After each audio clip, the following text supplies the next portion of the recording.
আমি যেনেকৈ যোৱা 3 বছৰৰ পৰা আমি প্ৰত্যেক বছৰ 15 আগষ্টৰ আগতে লাইক টুৱাৰ্ডছ দি 15th আগষ্ট আমি এটা হৰ ঘৰ তিৰংগা কাৰ্যসূচী কৰি আছোঁ এজ পাৰ গভৰ্ণমেণ্ট ইনষ্ট্ৰাকশ্যন। এইবাৰো আমি হৰ ঘৰ তিৰংগা কাৰ্যসূচী 2 আগষ্টৰ পৰাহে ষ্টাৰ্ট হৈছিলে। আমি যোৰহাট ডিষ্ট্ৰিক্টত 6-7 আগষ্টৰ পৰা বিভিন্ন ধৰণৰ প্ৰগ্ৰামছ হৰ ঘৰ তিৰংগা কৰি আছোঁ, যেনেকৈ তিৰংগা ৰাখি মেকিং হওক, তিৰংগা ৰংগোলী কম্পিটিশ্যন হওক। আমাৰ কেইটামান স্কুলছ আছে, তেখেতসকলে ষ্টুডেণ্টসকলে তিৰংগা ৰাখি বনাই তেওঁলোকে আৰ্মি পাৰ্চনেলক গৈ ৰাখি পিন্ধাব, সেইটো এটা কাৰ্যসূচী আছে। তো তাৰে কাৰ্যসূচী পাৰ্ট হিচাপে এটা হৈছে আমাৰ বাইক ৰেলী। আজি আমাৰ police, district administration, DTO office আৰু স্পৰ্টছ অফিচ চব মিলি কোঅৰ্ডিনেশ্যনত এটা বাইক ৰেলী অৰ্গেনাইজ কৰিছে। আজি আমাৰ এৰাউণ্ড 50-60 বাইকৰ এটা তিৰংগা যাত্ৰা কৰা হ'ব।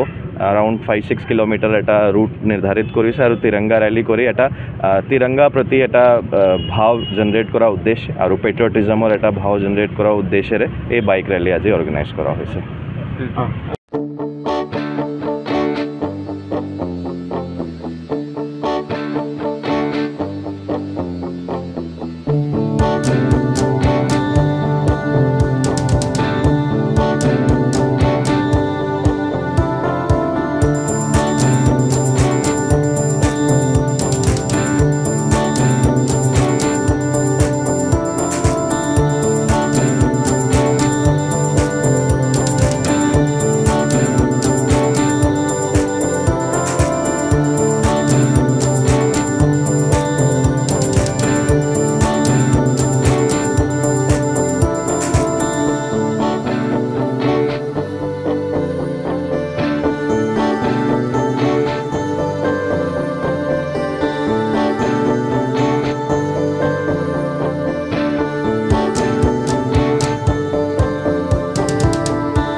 প্ৰতিটো ক্ৰিয়েটিভ যাত্ৰাৰ আৰম্ভণিৰ আঁৰত থাকে আপোনাৰ চিন্তা।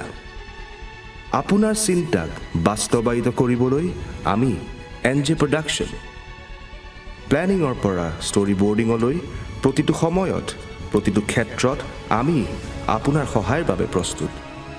এক্সপাৰ্ট ড্ৰোন অপাৰেটৰ আৰু বেষ্ট লাইটিঙৰ সৈতে ক্ৰিয়েটিভকৈ প্ৰতিটো মুভমেণ্ট আমাৰ কেমেৰাত কেপচাৰ কৰি এক্সপাৰ্ট এডিটিং, এনিমেশ্যন, মিউজিক আৰু সাউণ্ড ডিজাইনিঙৰ সৈতে আমি দিওঁ আপোনাৰ চিন্তাক বাস্তৱ ৰূপ।